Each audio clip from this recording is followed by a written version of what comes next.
పాత్రికేయుల మిత్రులందరికీ నమస్కారం. మరోసారి ఈ కూటమి ప్రభుత్వం చేతిలో అనంతపురం జిల్లా రైతులు దగాపడ్డారు, మోసగించబడ్డారు. పోయిన ఖరీఫ్లో కూడా పెద్ద ఎత్తున, అంటే ఈ కూటమి ప్రభుత్వం ఏర్పడిన తర్వాత ఈ రాష్ట్రంలో 2024 జూన్ తర్వాత ఆ ఖరీఫ్లో కానీ రబీలో కానీ పెద్ద ఎత్తున కూడా రైతాంగం నష్టపోతే ఆ రైతుల గురించి మాట్లాడిన పాపాన ఈ జిల్లాకు చెందిన ప్రజాప్రతినిధులు పోలేదు.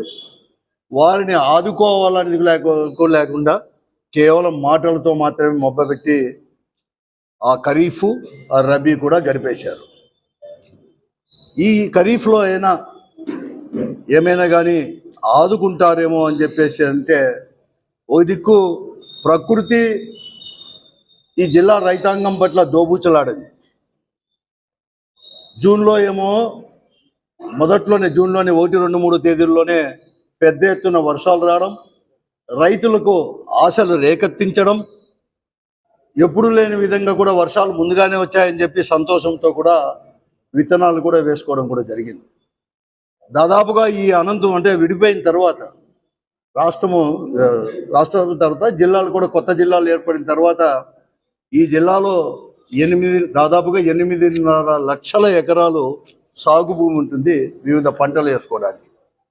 4,70,000 ఎకరాలు వేరుశనగ మాత్రమే వేసేవారు. అటువంటిది ఈ ఖరీఫ్లో ఎందుకో కానీ 7.5 లక్షల ఎకరాల వరకు సాగు చేసింటే 4.5 లక్షల ఎకరాల్లో వేరుశనగ సాగు చేసేవారు కేవలం 2,25,000 కాబట్టి 26,000 మాత్రమే సాగు చేయడం జరిగింది. మిగతా పంటల్లో మిగతావన్నీ కూడా 3,75,000 ఎకరాల్లో, లేకపోతే 4 లక్షల ఎకరాల్లో వివిధ పంటలు కందంట, పత్తి ఇటువంటి పంటలు కూడా వేయడం జరిగింది. జూన్ 5 తర్వాత జూలై చివరి వరకు, అంటే ఆగస్టు 10వ తేదీ వరకు, 7 తేదీల 10వ తేదీ వరకు కూడా 55 రోజుల నుంచి 58 రోజులు ఈ జిల్లాలో ఎక్కడ కానీ వర్షం అనేది చుక్క కూడా ఎక్కడ కానీ లేదు. కనీసం మబ్బులు కూడా ఎక్కడ కానీ చూడలేని పరిస్థితి ఎప్పుడు చూడలేదు. 58 రోజులు ఎక్కడ కానీ వేసిన పంట అంతా కూడా ఎండిపోయింది. పత్తి అంతా కూడా తుడిచిపెట్టుకొని గాలికి అనేది కూడా ఎగిరిపోయింది.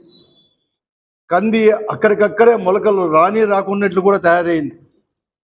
ఇంకా వేరుశనగ ఎక్కడ కానీ ఎదుగుదల లేకోకుండా ఏదంటే మొండిపోయారు కాబట్టి అలాగే మాత్రమే ఉంది. ఆ పరిస్థితుల్లో ఉండేది. తర్వాత ఆగస్టు 10 తర్వాత వర్షం అనేది కూడా రావడం జరిగింది. అంటే కేవలం జూన్ జూలైలో ఇవన్నీ కూడా ప్రభుత్వ లెక్కల ప్రకారం ఇదంతా కూడా జూన్ 3వ తేదీ నుంచి జూలై 30, ఆగస్టు వరకు. ఆగస్టు 3 రిలీజ్ చేసింది వ్యవసాయ శాఖ. జిల్లాలో తీవ్ర వర్షభావం ఉండేది 17. వర్షభావమే ఎక్కడ కానీ లేకుండా 7 వర్షభావం పూర్తిగా ఉండేది 17 మండలాలు. నార్మల్గా వచ్చిండేది 7 మండలాలు మాత్రమే ఎక్కడ కానీ. ఈ 2 నెలలు 58 రోజులు కూడా ఇవన్నీ కూడా అధికార లెక్కలే. దీనివల్ల వేసిన పంట దెబ్బతిన్నాము, అంతా తిన్నాం. 7 లక్షల ఎకరాలు ఎక్కడ కానీ లేకుండా పరిస్థితి. ఆగస్టులో మాత్రం మనకు వర్షాలు అనేది కూడా ఎక్కువే వచ్చినాయి. ఎక్సెస్ రైన్ కూడా వచ్చేసింది, కూడా వచ్చిన మాట వాస్తవం కూడా. కానీ సెప్టెంబర్లో కూడా ఎక్కడ కానీ వర్షాలు కూడా రాని పరిస్థితి కూడా ఇక్కడ అనేది కూడా కంప్లీట్ క్లియర్గా కూడా ఇవ్వడం జరిగింది. సెప్టెంబర్ అంతా కూడా ఇంకో కొన్ని మండలాలు అయితే దాదాపుగా 17 మండలాలు అయితే స్కాంటీ, అంటే తీవ్రమైన వర్షాభావం నెలకొనింది అని చెప్పేసి. ఈ పరిస్థితుల్లో వేరుశనగ, దానికి తోడు వేరుశనగ కూడా ఆకుమచ్చ తెగుళ్ళు ఇవన్నీ కూడా వచ్చేసాయి. అందరూ కూడా గుర్తించింది వ్యవసాయ అధికారులు. గతంలో కూడా మేము కూడా ప్రతిపక్ష పార్టీగా ప్రభుత్వం దృష్టికి తీసుకొని పోయినాం, అంతా తీసుకొని పోయినాం.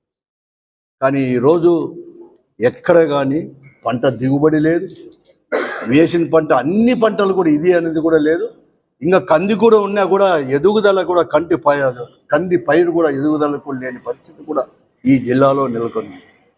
కేవలం జూన్, జూలై, ఆగస్టు, సెప్టెంబర్ మాత్రమే నెలలు అన్నీ కూడా తీసుకొని యావరేజ్ పైన, అంటే ఆగస్టులో కురిసిన ఎక్సెస్ రెయిన్ వల్ల నార్మల్గా ఉంది అని చెప్పేసి ప్రకటించి ఈరోజు ఈ వ్యవసాయ అధికారుల నుంచి కలెక్టర్ దగ్గర నుంచి రిపోర్ట్ అనేది తీసుకొని రాష్ట్ర ప్రభుత్వం అక్కడ ఉండే వారందరూ కూడా తీసుకొని డిజాస్టర్ మేనేజ్మెంట్ వాళ్ళు కూడా అంతా కూడా చర్చించి ఈ రాష్ట్రంలో 3 జిల్లాల్లో మాత్రమే కరువు మండలాలుగా నిన్న 31వ తేదీ అక్టోబర్ 30 ప్రకటించినప్పుడు 3 జిల్లాల్లో మన పక్క జిల్లా, ఒకప్పుడు ఉమ్మడి జిల్లాలో భాగమైన పక్క జిల్లా, కొన్ని అయితే ఈ జిల్లా దాటుకొని మళ్ళీ మన జిల్లాలోకి పోవాలి, అటువంటివి కూడా ఉన్నాయి. అటువంటి దాంట్లో 25 మండలాల్ని అక్కడ కరువు మండలాలుగా ప్రకటించి ఇక్కడ ఉండే 32 మండలాల్లో, అంటే అనంతపురం అర్బన్ కలిసి కూడా మండలంగా లెక్కిస్తున్నారు కాబట్టి గవర్నమెంట్ వారు 32 మండలాల్లో ఒక్క మండలం కూడా కరువు మండలాలుగా ప్రకటించలేదు. ఒక 3 మండలాలు ప్రకాశం డిస్టిక్లో, ఒక 3 మండలాలు అన్నమయ్య డిస్టిక్లో గురించి రాష్ట్ర ప్రభుత్వం చేతులు దులుపుకుంది. అసలు ఎందుకు ప్రకటించాలి? పొద్దుపోగా ప్రభుత్వం కానీ కేంద్ర రాష్ట్ర ప్రభుత్వాలు కానీ కరువు జిల్లాలకు ఎందుకు ప్రకటిస్తారు? There are guidelines. ఎప్పుడైతే కరువు జిల్లాలుగా ప్రకటిస్తే కేంద్ర ప్రభుత్వమే వచ్చి ఓ టీం అనేది కూడా వచ్చేసి అక్కడంతా కూడా పర్యటిస్తుంది, రైతులతో కూడా స్వయంగా కూడా మాట్లాడతారు, ఫీల్డ్ విజిట్ కూడా ఉంటుంది. ఆ యథార్థ పరిస్థితులను తీసుకొని రైతాంగాన్ని ఆదుకోవడానికి అనేకమైన కూడా ఆర్థికంగా కూడా కేంద్ర ప్రభుత్వం కూడా ఇస్తారు. అలాగే ఎప్పుడైతే కరువు మండలాలుగా ప్రకటిస్తే వెంటనే కూడా ఇన్సూరెన్స్ కూడా, క్రాప్ ఇన్సూరెన్స్ కూడా, డ్యామేజ్ ఏమున్నా కూడా వెంటనే దాని తరపున కూడా వెంటనే కూడా ఇన్సూరెన్స్ కూడా వచ్చే కూడా అవకాశాలు కూడా ఉంది. ఇవన్నీ రాకపోతే ఇన్పుట్ సబ్సిడీ తప్పకుండా కూడా ప్రభుత్వం అనేది కూడా ఇవ్వాల్సిన పరిస్థితి కూడా ఇవన్నీ కూడా వస్తుంది. ఇదే కాకుండా ఎందుకంటే ఎప్పుడైతే కరువు అనేది సంభవిస్తే తుఫానికి అయితే పెద్ద పెద్ద ఎత్తున కేంద్ర రాష్ట్ర ప్రభుత్వాలు రియాక్ట్ అవుతాయి. కానీ కుసించిపోతున్న ఈ కరువుల గురించి, కరువు జిల్లాల గురించి, కరువు జిల్లాలో మనుషులు, మానవులు, పశువులు ఎలా బతుకుతున్నాయో కూడా ఈ ప్రభుత్వాలకు అనేది పట్టలేదు, ప్రజాప్రతినిధులు కూడా పట్టలేదు. అది కన్నా వస్తే ఇక్కడ కన్నా ప్రకటించింటే వెంటనే కూడా ఎన్ఆర్జిఎస్ కింద, అంటే ఉపాధి హామీ పథకం కింద సంవత్సరానికి మాత్రమే కేవలం 110-120 రోజులు ఇచ్చేదని కేంద్ర ప్రభుత్వం అటువంటి మండలాల్లో 140 లాంటి 180 రోజులు పని దినాలుగా పరిగణించి పనికి కూడా కల్పించే కూడా వెంటనే కల్పించే కూడా అవకాశం అనేది కూడా ఉంటుంది. అనేక రకాల కూడా మళ్ళా వచ్చే ఖరీఫ్ సీజన్కి కూడా ఇత్తనాలు ఇవన్నీ కూడా ఎక్కువ సబ్సిడీతో కూడా ఇచ్చే కూడా కేంద్ర రాష్ట్ర ప్రభుత్వాలు కూడా తీసుకోవాలి కదా. ఇవన్నీ కూడా గైడ్ లైన్స్ అనేది కూడా కొన్ని అంతా కూడా ఉన్నాయి. అటువంటిది అనేది కూడా ఆలోచన చేయకుండా కరువు మండలాలుగా ప్రకటించినప్పుడు 4 నెలల్లో, అంటే ఖరీఫ్ సీజన్ 4 నెలలు ఉంటే 4 నెలల్లో 1 నెలలో ఎక్కువ వర్షం వచ్చేసిందని చెప్పేసి కరువు జిల్లాలకు ప్రకటించకపోతే ఎవరు ఈ జిల్లా రైతాంగం గురించి మాట్లాడేది? వాళ్ళు ఎలా ఆదుకునేది అని చెప్పి. అంతేకాదు ఈరోజు కరువు మండలాలకు కూడా మరొకటి కూడా ఉంది. ఎంత నిర్లక్ష్యంగా వివరించారంటే కేవలం వర్షాభావమే కాదు, ఆ పంటలకు ఏమన్నా తెగుళ్ళు ఉన్నాయా, లేకపోతే ఆ పంటలకు అనేది కూడా దిగుబడి ఎంత మాత్రం వచ్చింది? అసలు నేను డిమాండ్ చేస్తున్నాను, దిగుబడి ఎక్కడెక్కడ, ఏ మండలంలో ఏ పంటలు ఎంత మాత్రం దిగుబడి వచ్చింది? ఎందుకంటే ఒక వేరుశెనగ కేవలం 2,25,000 ఎకరాల్లోనే తక్కువగానే వేశారు. దీనికి పెట్టుబడి 450 కోట్ల నుంచి 470-80 కోట్ల రూపాయలు రైతులు పెట్టుబడి పూర్తిగా తుడిచిపెట్టుకోబోయింది ఈ జిల్లాలో. అంటే వీళ్ళు 450-470 కోట్లు రైతాంగం పెడితే పూర్తిగా తుడిచిపెట్టుకోమని వెళ్ళిపోయింది కంప్లీట్గా. రైతులకు అందరూ కూడా పూర్తిగా నష్టపోయారు. అలాగే కంది దిగుబడి వచ్చే పరిస్థితి లేదు. నిన్ననే నేను రాయదుర్గు అక్కడ ఆ ప్రాంతాల్లో కనేకాల దాంట్లో చేస్తే ఎప్పుడు ఇంత తక్కువ దిగుబడి అనేది కూడా రాకోలేని పరిస్థితి కూడా ఎందుకో ఉంది అని చెప్పేసి రైతులు ఎంతో ఆవేదనతో కూడా చెప్పుకునేది కూడా నేను కనేకల్ ప్రాంతంలో కానీ, బొమ్మనాల ప్రాంతంలో కానీ, ఇక్కడ అంతా కూడా ఎంత కూడా నిన్న అందరూ అడుగుతున్నారు మమ్మల్ని అందరినీ కూడా, పక్క జిల్లాలో 25 మండలాలు చేసినప్పుడు ఈ జిల్లాలో ఎందుకు చేయలేకపోయినారు అని చెప్పేసి. నేను చాలా మార్లు, ఇప్పుడే కాదు, నేను 2 నెలల కిందట మేమంతా కూడా ప్రతిపక్ష పార్టీగా ప్రభుత్వం దృష్టి తీసుకొని పోయా. నిన్న ఏదో ఐఏబీ మీటింగ్లో జరిగితే అక్కడ కూడా 1-2 వైఎస్ఆర్సీపీకి సంబంధించిన వారు, ఆ ప్రజాప్రతినిధులే కూడా మంత్రులు కూడా అడగబడింది. ఈ జిల్లాలో అందరూ కూడా అధికార పార్టీ శాసనసభ్యులే. పార్లమెంటు సభ్యులు ఉన్నారు, మంత్రి ఉన్నాడు. మంత్రిగా పనిచేసిన వాళ్ళకి ఇద్దరికి అనుభవం ఉండే వాళ్ళు కూడా శాసనసభ్యులుగా ఉన్నారు. రాయదుర్గ్ కానీ గుంటకల్ శాసనసభ్యులు ఉన్నారు. ఎవరికి తెలియకపోయినా కూడా రైతు కుటుంబం నుంచి వచ్చిన వారే అందరూ కూడా, చాలా మంది కూడా గ్రామీణ ప్రాంతాల నేపథ్యం నుంచి వచ్చిన వారే. రైతు కష్టాలు తెలుసు, రైతు కూలీలు తెలుసు.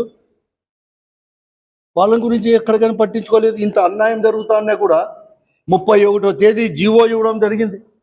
క్లియర్గా మంది కూడా డిజాస్టర్ మేనేజ్మెంట్ వాళ్ళు అందరు కూడా కలెక్టర్ రిపోర్ట్ తీసుకొని రాష్ట్రంలో అన్ని కలిసి అని చెప్తే, అంటే 4 రోజులైంది. నిన్న ఆంధ్రజ్యోతిలో కావచ్చు, ఈరోజు ప్రజాశక్తిలో కావచ్చు, పేపర్లో కూడా ఇంత పెద్దగా కూడా తీసుకొని వచ్చేసినా కూడా ఎక్కడ కానీ ఒకరిలో కూడా చలనం కూడా లేదు, రియాక్షనే లేదు ఎమ్మెల్యేలో. నేను అందుకే 30 తేదీ చెప్పింది, ఈ జిల్లాలో ఉండే ప్రజాప్రతినిధులకు సొంత ఆదాయాలు సొంత పెంచుకోవడానికి తప్ప ఇంకా వేరే పనే లేకోకుండా ఒకే పనితో కూడా పోతా ఉన్నారు అని చెప్పి. అంతెందుకు, ఇప్పుడు రబీ అనేది కూడా ఇంకా అయిపోతుంది. రబీ కూడా విత్తనం వేసేది కూడా అయిపోయింది. దాదాపుగా 70,000 హెక్టార్లు, అంటే 1,80,000-85,000 హెక్టార్లో ఎకరాల్లో శనగ పంట వేస్తారు, పప్పు శనగ వేస్తారు. విత్తనం గతంలో జగన్మోహన్ రెడ్డి గారు ముఖ్యమంత్రి 40%తో ఇచ్చేవారు, కానీ వీళ్ళు 25%తోనే అన్నారు. అదైనా ఇస్తారంటే ఇంతవరకు లేదు, ఇప్పటికే దాదాపుగా 40,000 హెక్టార్లు. ఇది వ్యవసాయ అధికారులు చెప్పింది, నేనేం కాదు, వాళ్ళ రిపోర్టే. 40,000 హెక్టార్లు అంటే దాదాపుగా 1,40,000 ఎకరాల్లో 1,10,000 ఎకరాలు విత్తనం వేశారు. ఈరోజు రేపో మిగతా అంతా కూడా విత్తనం వేస్తారు. ఇంకా శనగ విత్తనం వేయలే, రెడీగా ఉందంట. రేపో మాపో ప్రారంభిస్తారంట. ఎందుకు ఇవి? యూరియా ఎట్టయితే బ్లాక్ మార్కెట్ తరలించినారో, విత్తనం అంతా వేసినాక, రైతు అంతా వేసినాక మేము ఇస్తాన్నాము అని చెప్పేసి, మళ్ళీ కూడా సబ్సిడీ ఇస్తాను అని చెప్పేసి వారి దళారులకో లేకపోతే వారికి కావలసిన వాళ్ళకు మాత్రమే ఆ విత్తనం తీసుకొని పోయి మళ్ళీ యూరియా ఎట్టయితే అమ్ముకున్నారో బ్లాక్ మార్కెట్లో అమ్ముకోవడానికి తప్ప, మీరు సబ్సిడీ రూపంలో ఇచ్చేది తప్ప ఇంక మరో దానికి పనికి వస్తుందా అని చెప్పి నేను అడుగుతాను. చెప్పండి ప్రజాప్రతినిధులారా, ఏంది ఇంత అన్యాయం చేసి కలెక్టర్లు రిపోర్ట్ పంపిస్తా అంటే, కలెక్టర్ కానీ జిల్లా అధికారులు కానీ ఒక సమీక్ష అయినా చేశారా ఈ జిల్లాలో ప్రజాప్రతినిధులు అని అడుగుతాను. ఈరోజు పప్పు శనగ విత్తనం వేసేదే మన ఆర్థిక శాఖ మంత్రులు కేశవ్ గారి యొక్క అసెంబ్లీ నియోజకవర్గంలోనే అత్యధికంగా పప్పు శనగ విత్తనం వేస్తారు. అక్కడే అన్యాయం జరిగిన నోరు రాదా మీకు? మనసు లేదా? ఎందుకు మీరు ప్రజాప్రతినిధులు ఒక సమీక్ష చేశారా అని చెప్పి నేను అడుగుతాను. వ్యవసాయం పైన ఇంత ఘోరమైన తప్పిదాలు వ్యవసాయ అధికారులు కానీ లేకుంటే సిఇఓ గారు కానీ, అంటే చీఫ్ ప్లానింగ్ ఆఫీసర్, వాళ్ళంతా కూడా ప్రవర్తిస్తా అంటే ఎక్కడ కానీ పని చేస్తా అంటే ఎవరు అడిగేవాళ్ళు లేకపోతే ఈ జిల్లాలో అడిగేవాళ్ళు లేరని మేమేదో అడిగితే, మా ఇట్లా వాళ్ళు ఈ ప్రజల కోసం అనేది కూడా మేము అడిగితే మా పైన రాజకీయ దాడి చేయడానికో విమర్శలు చేసేదానికో తప్ప, వ్యక్తిగతమైన విమర్శలు చేసి మీరు చేసే తప్పిదాలు, మీరు చేసే ఘోర అకృతాలు అక్రమాలు దాచిపెట్టుకోవడానికి మా పైన చేసి మీరు తప్పించుకోవాలని చూస్తారా? Are you not ashamed? అసలు సిగ్గు లేదా మీ అందరికీ? నేను అడుగుతాను. ఈ జిల్లా రైతాంగంని ఇట్లా గాలికి వదిలేసేసి, ముందుగానే ఈ జిల్లాకు చరిత్ర ఉంది, అతి తక్కువ వర్షపాతం ఉన్న జిల్లా. ఈ జిల్లాల నుంచి వలసలు అనేది కూడా ఎక్కువ. ఏ బెంగళూరుకో, ఏ బాంబేకో, ఏ హైదరాబాద్కో ఇట్లా కూడా బతకడానికి కూడా ఎంతో కూలీనాలు చేసుకొని అక్కడ కూడా రోడ్డు పక్కన కూడా ఎంతోమంది చావులు చూసాం, ఆత్మహత్యలు చూసాం, వలసలు చూసాం. ఇప్పుడిప్పుడే అవన్నీ కూడా కుదటపడి సన్నగా లైన్లో పడతా అంటే, అసలు ఈ జిల్లా ఈ రాష్ట్రంలో కాదు, ఈ దేశంలోనే ఉపాధి హామీ పథకం అనేది కూడా ఒకటి ప్రారంభం అయిందంటే దేశంలో, ఆ దినం సిఎంసి వాళ్ళంతా మేము కూడా అప్పుడు పార్లమెంట్ సభ్యులు వచ్చామంటే ఇటువంటి జిల్లాల కోసం, ఇటువంటి జిల్లాలో రైతు కూలీల కోసం, రైతుల కోసమే. అటువంటిది తీసుకొని వచ్చేసి ఈ జిల్లాలోనే ప్రారంభం చేశారంటే ఆ చరిత్ర ఉంది కాబట్టి ఈ జిల్లా చేశారు. మళ్ళీ కూడా పునరావృతం చేస్తారా? తీసుకొని పోతారా మళ్ళా ఆ జిల్లాకు? నోరు లేదా మీకు?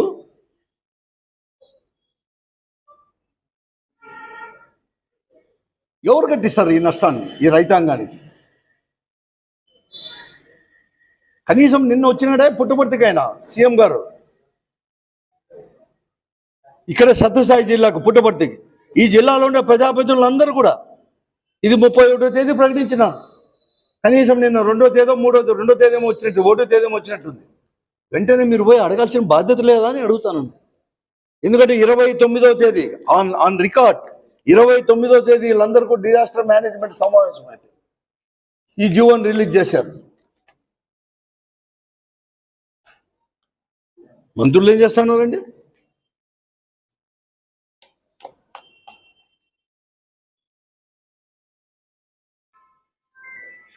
ఇన్ని వేల కోట్ల రూపాయలు దగ్గర రైతాంగానికి నష్టమైతే అంటే వాళ్ళు ఆదుకునేవాడు ఎవరు అని చెప్పి నేను అడుగుతాను. ఇప్పటికైనా కానీ కళ్ళు తెరవండి, వెంటనే మాట్లాడి పునఃసమీక్షించండి. నేను కలెక్టర్ గారికి బహిరంగంగా నేను మనవి చేస్తా ఉన్నాను, రిప్రజెంట్ చేస్తాను, అప్పీల్ చేస్తాను. కనీసం మీరైనా కానీ జిల్లా అధికారులతో సమీక్షించి వెంటనే రిపోర్ట్ పంపండి అని చెప్పి నేను అడుగుతాను.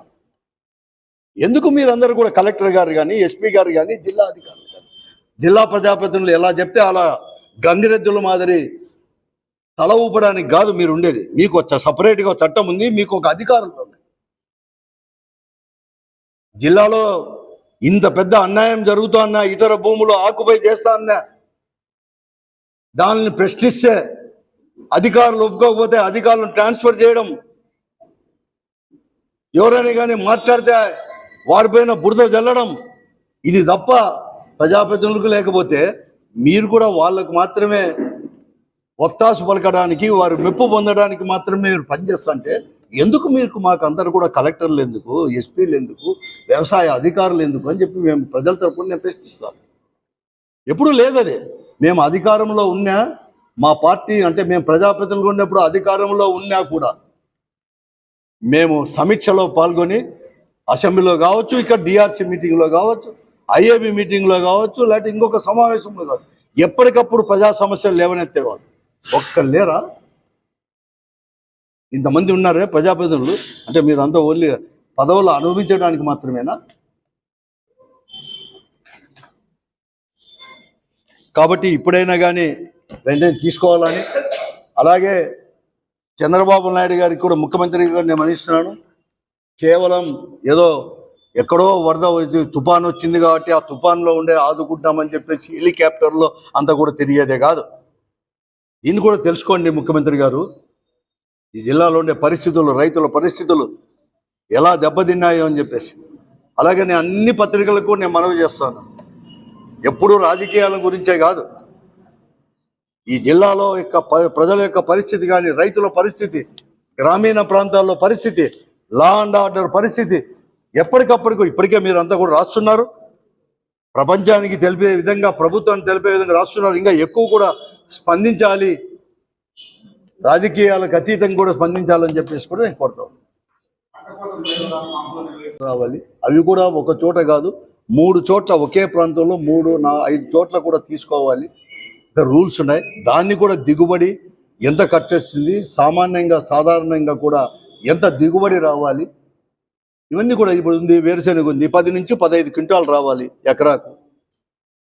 కానీ ఇక్కడ చేసింటే 4 లేకుంటే 5, కొన్ని దగ్గర అయితే 2 కూడా వచ్చేసాయి క్వింటాలు, ఇంతే వచ్చేసింది అండ్ రికార్డ్. కానీ అవన్నీ దాచిపెట్టారు, ఎక్కడ బహిరంగపరచలేదు. ఏ అధికారిని అడిగినా కూడా, వ్యవసాయ జేడీ గారిని అడిగినా కూడా ఉలకదు పలకదు. రెవెన్యూ అధికారులను అడిగినా కూడా ఏం చేయాలి, ఎక్కడ తీసినారు, ఏ జిల్లాలు తీసినారు లేదు. ఇప్పుడు ఇన్సూరెన్స్ లేదు ఈ జిల్లా రైతాంగానికి. చివరిలో ఖరీఫ్ ప్రారంభమైనాక మీ ప్రీమియం మీరు కట్టుకోవాలి, ఎందుకంటే 5 సంవత్సరాలు ప్రీమియం ప్రభుత్వమే కడతాండి. ఇప్పుడు ఉన్నట్టుండి మార్చుకోవడంలో ఈ ప్రభుత్వం వచ్చినా కూడా 1 సంవత్సరం కట్టింది, ఇతరు మాత్రమే కట్టమని చెప్పడం రైతులు తెలియక కేవలం 20-30% మంది కూడా కట్టలేకపోయారు.